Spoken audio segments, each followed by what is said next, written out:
$1 million tomorrow. And that's how it happened. I guess that's how it happened. Right. Like, but a lot of times we just don't stretch our ability to like go beyond the scope of what's tangibly here now.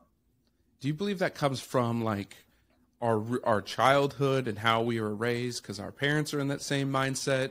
Do you think it comes from our schooling being so rigid and standardized that we don't get to use those big brain muscles?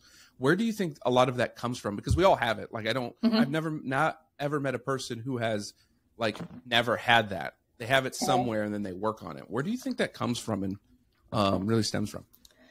It's a combination of everything. It's what you heard growing up. So if we want to get really scientific here, the subconscious mind from ages 0 and 7 is like a sponge.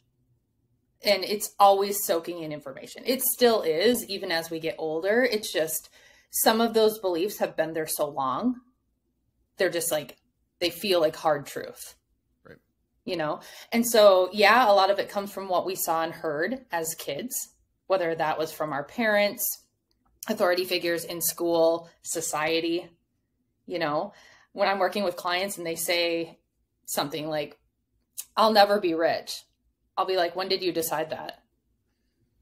Right. It's like, that's a great story. And a lot of this, it is just stories. If we actually look at it, we're just emotionally invested in some of those stories more than others. Yeah. You know, it's like, no, I can't let that one go. Yeah.